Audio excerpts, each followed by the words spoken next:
ఆ standing committee ఎన్నికల్లో మేము ఒక స్టాండింగ్ కమిటీని గెలుచుకున్నాం. అది కూడా 50 ఓట్లు గరిష్టంగా గెలుచుకోవటం జరిగింది. అంతకుముందు మాకు 59 ఉంటే 27 మందిని కూటమి కొనుక్కుంది. అంటే మాకు 32 మందే ఉన్నారు చివరికి. ఆ 32 కన్నా ఎక్కువ ఓట్లు వచ్చాయి. చాలా చోట్ల ఓడిపోయినా కూడా స్టాండింగ్ కమిటీల్లో. ఒక చోట 50 వచ్చి ఒక స్టాండింగ్ కమిటీని గెలుచుకున్నాం. ఇవన్నీ కూడా సంకేతాలు. చంద్రబాబు నాయుడు గారిని నమ్మి మనం వెళితే ఆయన దగ్గర ఏమీ లేదని తెలుసుకొని మళ్ళా వైఎస్ఆర్ కాంగ్రెస్ పార్టీని గెలిపించాలనేటువంటి ఉద్దేశంతో ప్రజలు ఉన్నారనే దానికి ఇది ఒక చక్కని సంకేతం. దానిలో భాగంగానే మీరు చూసినట్లయితే నిన్న మొన్న పులివెందుల జడ్పీటీసీ ఎన్నిక. చంద్రబాబు నాయుడు గారు ఏ ఎన్నికైనా ఏదో ఒక విధంగా గెలవాలి, ఎన్ని అన్యాయాలు అక్రమాలు చేసైనా గెలిచి తన గ్రాఫ్ పడిపోవడం లేదు, తన పతనం ప్రారంభం కాలేదు అని నిరూపించుకోవాలనేటువంటి తాపత్రయంతో పిచ్చి పిచ్చి పనులన్నీ చేస్తున్నాడు. పులివెందుల వైఎస్ఆర్ కాంగ్రెస్ పార్టీ గెలుచుకున్నటువంటి జడ్పీటీసీ దురదృష్టవశాత్తు ఆ జడ్పీటీసీ యాక్సిడెంట్లో మరణిస్తే ఇప్పుడు ఎన్నిక పెట్టారు. ఇంకెంత ఉంది? 12 మాసాలు ఉంది. ఈ ఎన్నికలో ఏదో ఒక విధంగా గెలవాలి. డబ్బు ఖర్చు పెట్టన్నా గెలవాలి, అధికార దుర్వినియోగం చేసి గెలవాలి, లేదా బెదిరించన్నా గెలవాలి అనేటువంటి ఉద్దేశంతో ఎంటైర్ పోలీస్ యంత్రాంగాన్ని అంతా కూడా పెట్టుకొని ఏదో ఒక విధంగా గెలవాలనేటువంటి తాపత్రయంతో చంద్రబాబు నాయుడు గారు ఎంతకు దిగజారిపోయారో చెప్పాల్సిన అవసరం లేదు. కొన్ని చోట్లయితే కొండెపి అనే జడ్పీటీసీని వాళ్ళే గెలిచినట్టుగా ప్రకటించేసుకున్నారు బెదిరించేసి. ఈ విధంగా ఏదో ఒక విధంగా అక్కడ గెలవాలి. పులివెందుల్లో జగన్మోహన్ రెడ్డి గారి కాన్స్టిట్యున్సీలోనే మేము జడ్పీటీసీని కైవసం చేసుకున్నాం అని ప్రగల్భాలు పలకాలనేటువంటి ఉద్దేశంతో ఎంత నీచానికి దిగజారుతున్నారంటే అంత నీచానికి దిగజారుతున్నారు. నిన్నైతే దారుణమైన సంఘటన. దాడి చేశారు. దాడి చేసి మా ఎమ్మెల్సీని, అదేవిధంగా వేల్పుల రాము అనే ఆయన, అదేవిధంగా రమేష్ యాదవ్, వీళ్ళిద్దరి మీద దాడి చేసి వాళ్ళిద్దరిని చంపేయాలని నిర్ణయించుకొని వెళ్ళారు. అదృష్టవశాత్తు బయటపడ్డారు.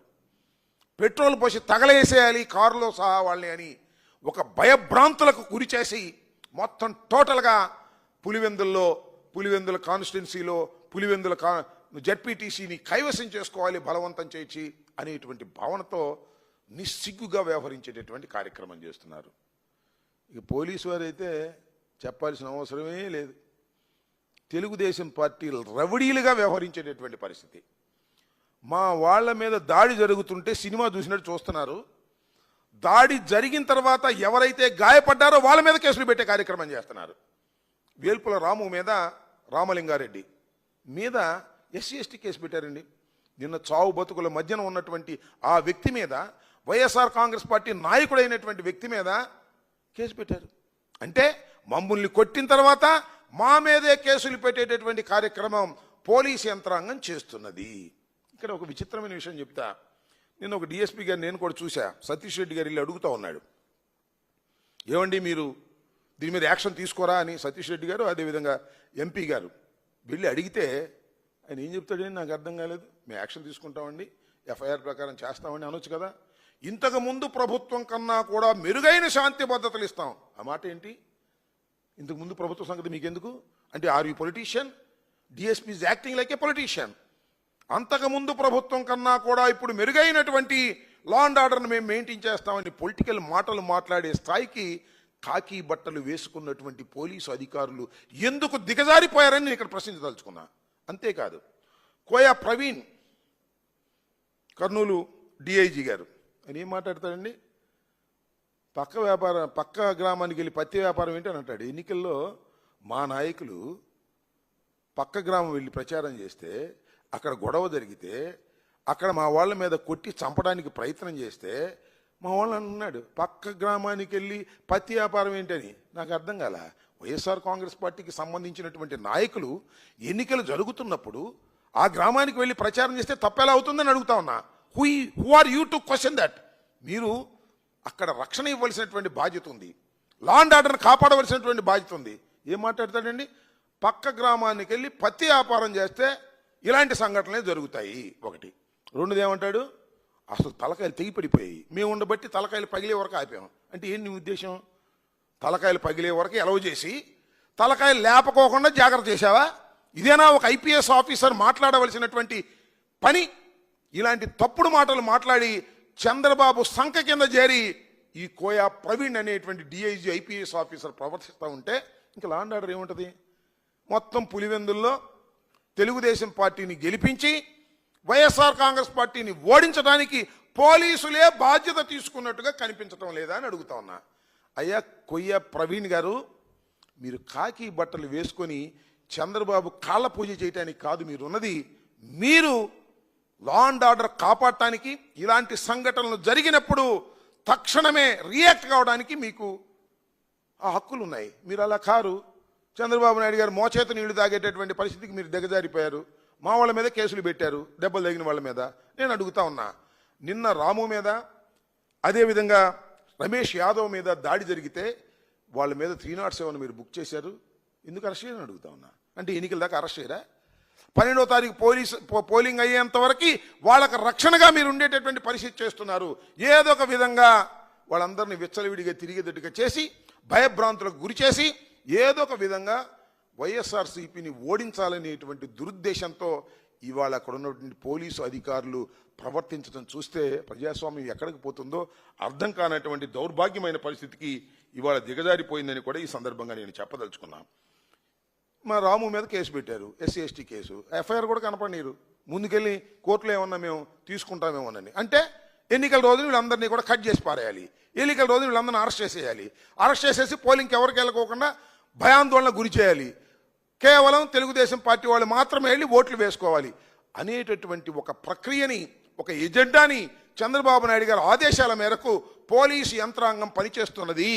పోలీసు యంత్రాంగం ఈ విధమైన హామీ ఇవ్వబట్టే తెలుగుదేశం గూండాలు మా పార్టీ వారి మీద దాడి చేసి భయభ్రాంతులకు గురి చేస్తున్నారు. ఇది అప్రజాస్వామికమైనటువంటి విధానం. దీన్ని ప్రజలు గమనించాలని, ఇప్పటికైనా పోలీసు యంత్రాంగం సరైనటువంటి పద్ధతుల్లో వ్యవహరించి జడ్పీటీసీ ఎన్నికల్ని సక్రమంగా జరిగే విధంగా చేయవలసినటువంటి బాధ్యత ఎలక్షన్ కమిషన్కి, పోలీసు యంత్రాంగానికి ఉన్నదని ఈ సందర్భంగా చెప్పదలుచుకున్నాం. ఆ కోయా ప్రవీణ్ గారిని ఈ సందర్భంగా హెచ్చరించదలుచుకున్నాను. మీరు ఈ పత్తి వ్యాపారాల గురించో మిర్చి వ్యాపారాల గురించో మాట్లాడటం కాదు, మీరు లా అండ్ ఆర్డర్ను కాపాడవలసినటువంటి బాధ్యత మీకున్నది. మీరు అదుపు తప్పి ప్రవర్తిస్తే మాత్రం సమాజం మిమ్మల్ని సహించదని కూడా ఈ సందర్భంగా నేను చెప్పదలుచుకున్నాను.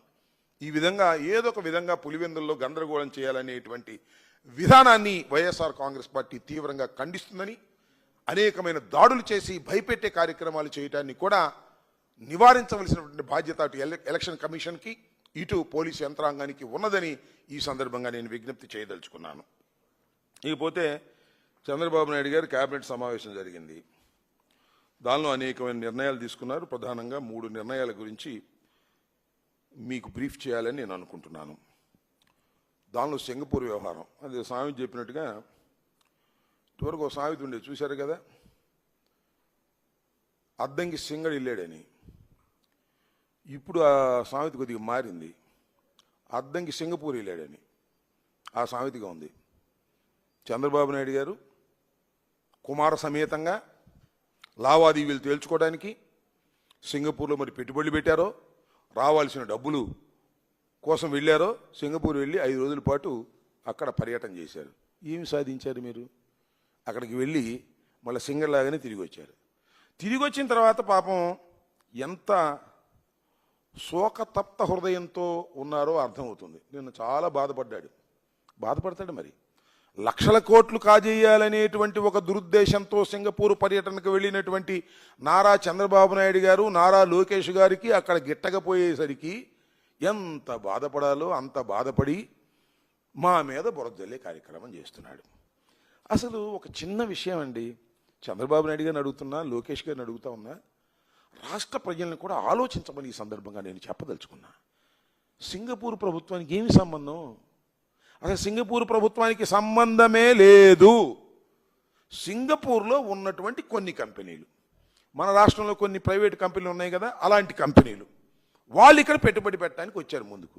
సింగపూర్ ప్రభుత్వమే పెట్టుబడి పెట్టడానికి వచ్చింది అనేటువంటి మాటలు చెప్పి ప్రజల్ని నమ్మించడానికి మీరు ప్రయత్నం గతంలో చేశారు. దానిలో ఒక మాట చెప్తాను.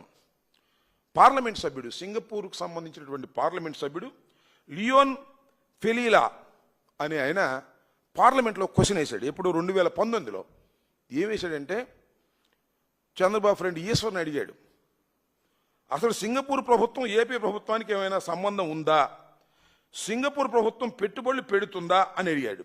అడిగితే పార్లమెంటు సాక్షిగా, సింగపూర్ పార్లమెంటు సాక్షిగా చెప్పింది ఒకటే, సింగపూర్ ప్రభుత్వం పెట్టుబడులు పెట్టడం లేదు. గవర్నమెంట్కి సింగపూర్ గవర్నమెంట్కి ఆంధ్రప్రదేశ్ గవర్నమెంట్కి ఏ విధమైన సంబంధం లేదు. కొన్ని ప్రైవేటు కంపెనీలు, కేవలం కొన్ని ప్రైవేటు కంపెనీలు, సింగపూర్లో ఉన్నటువంటి కొన్ని ప్రైవేటు కంపెనీలు ఆంధ్రప్రదేశ్ ప్రభుత్వంతో ఒడంబడికలు చేసుకున్నాయి. ఆ ఒడంబడికలు ఇంకా ప్రాథమిక దశలో ఉన్నాయి అని 2019లో పార్లమెంటులో ఇచ్చినటువంటి సమాధానం. దీన్ని బట్టి ఏమర్థమవుతుంది? సింగపూర్ ప్రభుత్వానికి రాజధాని నిర్మాణంలో ఏ విధమైన సంబంధం లేదు. సింగపూర్లో ఉన్నటువంటి ప్రైవేటు కంపెనీలు కొన్ని ఇక్కడ పెట్టుబడి పెట్టేటటువంటి కార్యక్రమం చేస్తున్నాయి. దానికి చంద్రబాబు నాయుడు గారు పచ్చ జెండాలు ఊపి సింగపూర్ ప్రభుత్వం ఇక్కడికి వచ్చేస్తుందని డప్పాలు కొట్టి ప్రజల్ని నమ్మించాలనేటువంటి ఒక దురుద్దేశపూరితమైనటువంటి కార్యక్రమం చేశాడనేది చాలా స్పష్టమవుతుంది. మళ్ళీ సింగపూర్ ప్రభుత్వాన్ని అంట బెదిరించారంట, సింగపూర్ ప్రభుత్వాన్ని పోగొట్టారంట. సింగపూర్ ప్రభుత్వం కనిపెట్టేసినంతా కూడా డొల్లని, ఇక్కడ లంచాలు తీసుకోవడం కోసం అక్కడ వాళ్ళు వస్తున్నారని కనిపెట్టిన తరువాత సింగపూర్ ప్రభుత్వం మాకేమీ సంబంధం లేదు పోండి అని చెప్పి పంపించేసింది. చేతులు దులుపుకుంటా చంద్రబాబు నాయుడు గారు వాళ్ళ అబ్బాయి వచ్చేసి మా మీద పడేటటువంటి ప్రయత్నం చేస్తున్నారు. దావోస్ వెళ్ళాడు, దావోస్ నుంచి కూడా వచ్చాడు.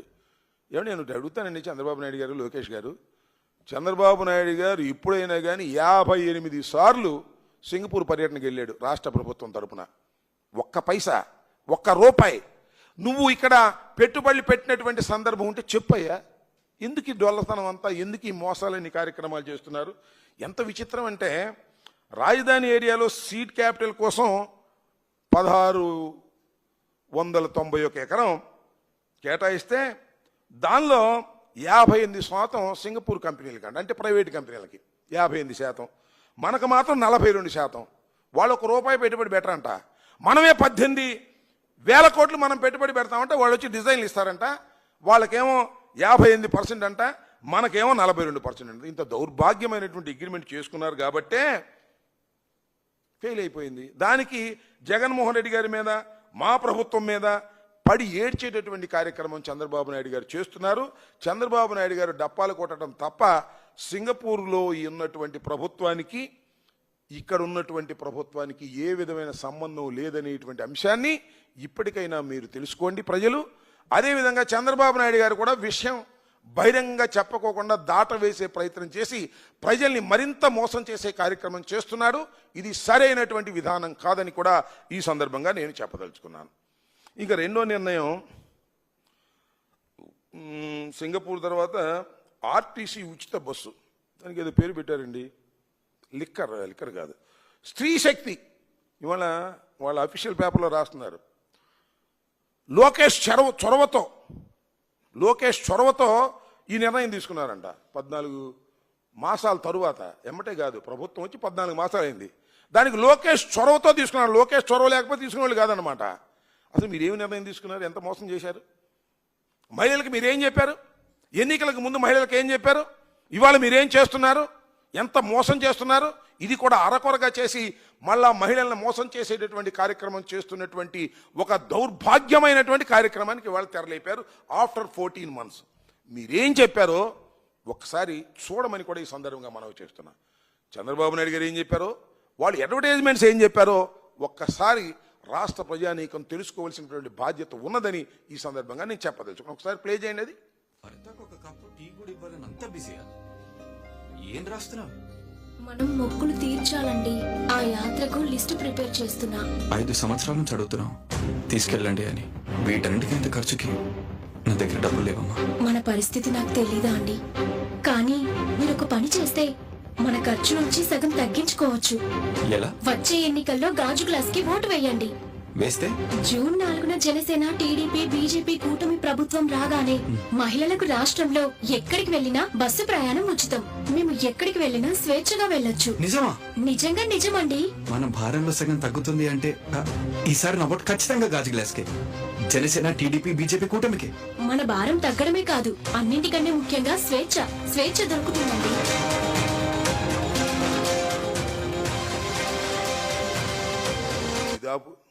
ఇది ఒక అడ్వర్టైజ్మెంట్.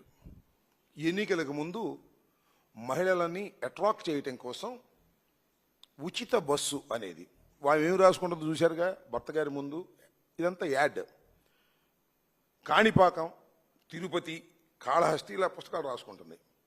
వీటన్నిటికీ వెళ్ళాలి అంటే గాజు గ్లాస్ గుర్తుకు ఓటేయాలంటుంది. నిజమా అంటున్నాడు భర్త గారు. ఇక మనకు భారం తగ్గిపోయింది, నా భార్యని ఎక్కడికైతే అక్కడికి తీసుకువెళ్ళవచ్చు టికెట్ లేకోకుండా అని చెప్పారు. ఇవాళ కాణిపాకం వెళ్తారు గుంటూరు నుంచి, చెప్పండి, నాకు అర్థం కదా. చంద్రబాబు నాయుడు గారు అలాగే జనసేన ఎందుకు ప్రజల్ని మీరు మోసం చేస్తున్నారు? ఇలాంటి యాడ్లు ఇచ్చారు, ఎమ్మటే చేయలేదు.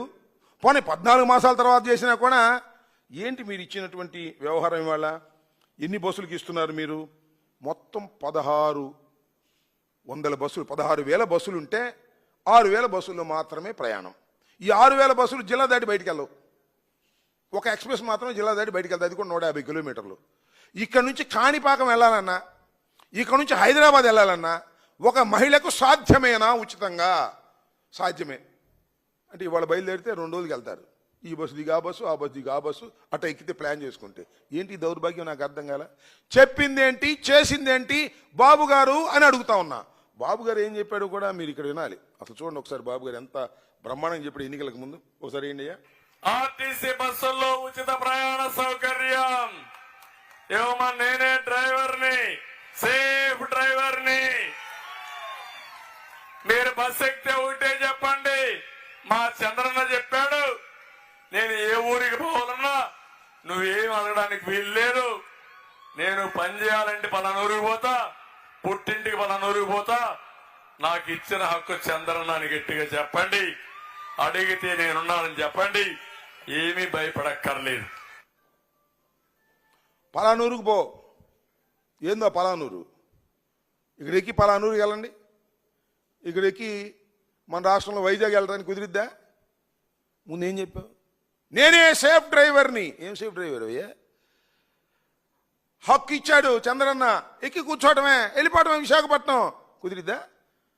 ఆర్టీసీ బస్సులు 12,000 ఆర్టీసీ బస్సులు ఉంటే ఇవాళ ఎన్నిటికి ఇచ్చావు నువ్వు? పల్లె వెలుగు ఎక్కడి దాకా వెళ్ళి తెలుసు కదా. పల్లె వెలుగు ఎక్కడి నుంచి ఎక్కడికి వెళ్ళిద్దో. ఆల్ట్రా పల్లె వెలుగు ఇది ఎక్కడి నుంచి ఎక్కడికి వెళ్ళి తెలుసు కదా. City ordinary, city metro, express. ఈ ఎక్స్ప్రెస్ మాత్రం కొద్దిగా దూరం వెళ్ళిద్ది. ఇవన్నీ కూడా అక్కడక్కడ తిరిగే 30-40 కిలోమీటర్లు. కూరగాయలు కొనుక్కోవడానికి వెళ్ళాలి. అత్తగారింటికి వెళ్ళడానికి వెళ్ళలేదు, అమ్మగారింటికి వెళ్ళడానికి వెళ్ళలేదు, రాష్ట్రంలో ఎక్కడ పడితే అక్కడికి వెళ్ళడానికి వెళ్ళలేదు. యార్డుల్లో మాత్రం దుమ్ము దులిపి పారేశారు. ఓట్లు పడేంత వరకు దుమ్ము దులుపుతారు. ఓట్లు పడిన తర్వాత 14 మాసాలు నోరు మూసి కూర్చుంటారు. 14 మాసాల తర్వాత రివర్స్ అవుతుంది వ్యవహారం అని తెలిసిన తర్వాత రోజు రోజుకి పడి తగ్గిపోతుంది.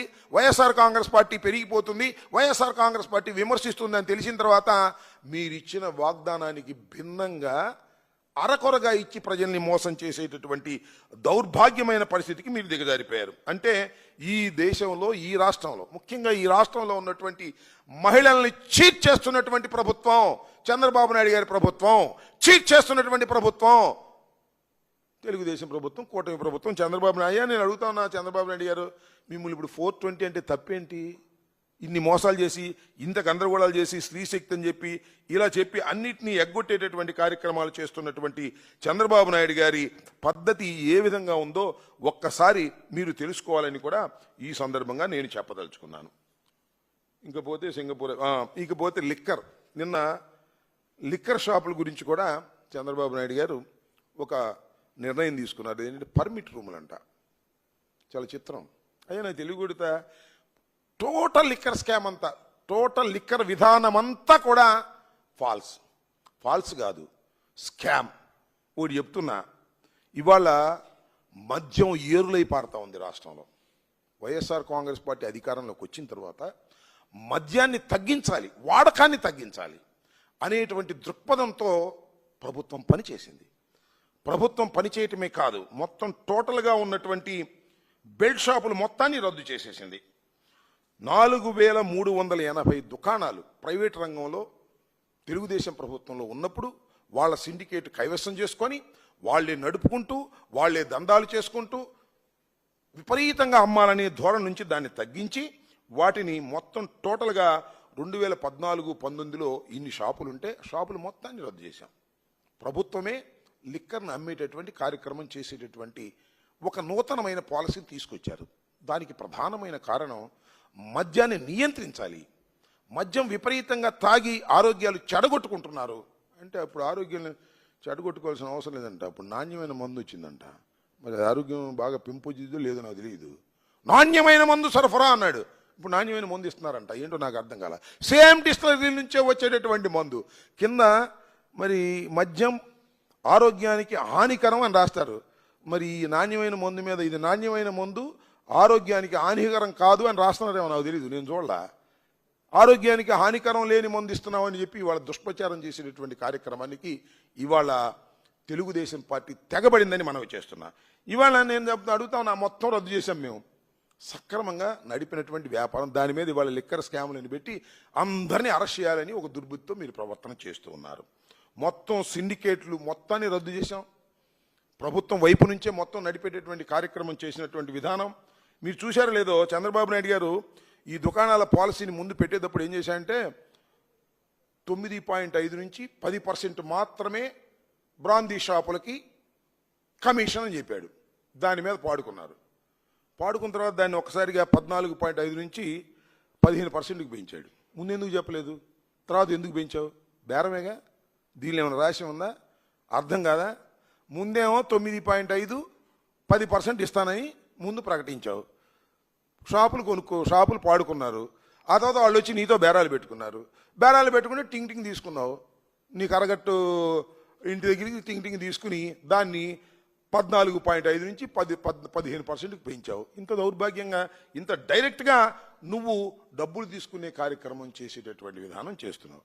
దాంతోపాటు అంట ఇవాళ వాళ్ళ అఫీషియల్ పేపర్లో చూశాను నేను, రోడ్ల మీద విచ్చలవిడిగా తాక్కోకుండానంట బ్రాందీ షాప్ దగ్గరే పర్మిట్ రూమ్ పెట్టారంట. అంటే నువ్వు రోడ్డు మీద తాగాల్సిన అవసరం లేదు, ఇంటికి వెళ్ళి తాగాల్సిన అవసరం లేదు, పక్కనే ఉంటుంది ఒక పర్మిట్ రూము. దానికి మళ్ళీ క్యాష్ కొట్టుకునే కార్యక్రమం, దానికి డబుల్ రేట్ వేసి మళ్ళీ 20 రూపాయలు 30 రూపాయలు అమ్మే కార్యక్రమం. అంత దోపిడీ వ్యవహారం చేసేటటువంటి కార్యక్రమంలో ఇవాళ లిక్కర్ వ్యవహారం నడుపుతున్నటువంటి విధానం మనం ఒకసారి చూసినట్లయితే అర్థమైపోతుందని కూడా ఈ సందర్భంగా నేను చెప్పదలుచుకున్నా.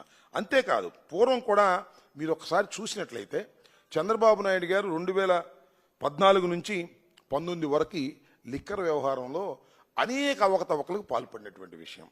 దానిలోనే 2023లోనే పూర్తి ఆధారాలతో నిగ్గు తేల్చారు. ఎవరు? సిఐడి వారు నిగ్గు తేల్చి ఈయన మీద అప్పుడున్నటువంటి ఎక్సైజ్ మినిస్టర్ మీద కేసును కూడా రిజిస్టర్ చేశారు.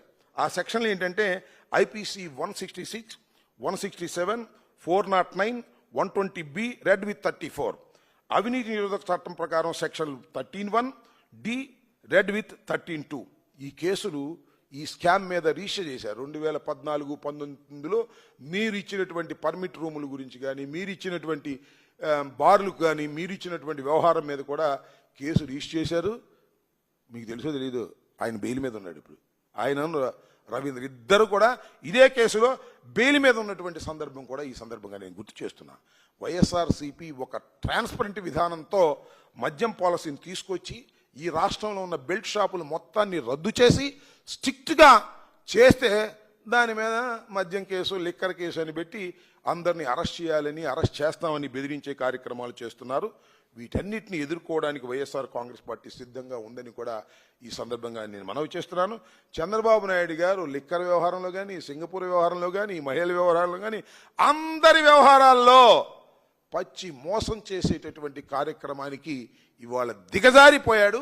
ఎందుకంటే పడిపోతున్నటువంటి గ్రాఫులు లేపుకోవాలనే ప్రయత్నం చేసి పులివెందుల్లో కూడా ఒక దుష్ట శక్తులను ప్రవేశపెట్టి రౌడీయిజం చేసి గాయాలు పరిచి చంపాలని ప్రయత్నం చేసి కాకి బట్టలు వేసుకున్నటువంటి IPS ఆఫీసర్లు కూడా వినియోగించుకొని ఏదో ఒక విధంగా పులివెందుల్లో గెలవాలని తాపత్రయపడుతాడు. ఆఫ్టర్ ఆల్ ఈ స్మాల్ ఎలక్షన్ కూడా చంద్రబాబు నాయుడు గారు ఇంత కష్ట నష్టాలు పడుతున్నాడంటే ఎంత అధోగతి పాలయ్యాడో ఒక్కసారి ఆలోచించుకోవాల్సిందిగా ఈ సందర్భంగా చెప్పదలుచుకున్నాను.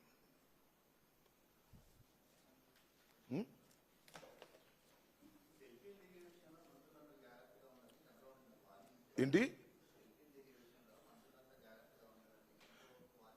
ఎందుకనబ్బా సెల్ఫీలు దిగే విషయంలో జాగ్రత్తగా ఉండాలంటే మొన్న వెంకటేశ్వర నాయుడు సెల్ఫీలుగా వెంకటేశ్వర నాయుడు అనే ఆయన్ని చిత్తం ఏంటంటే ఆయన జగన్మోహన్ రెడ్డి గారితో దిగిన ఫోటో పెట్టారు ఈనాడులో, అంతేగా ఆంధ్రజ్యోతిలో.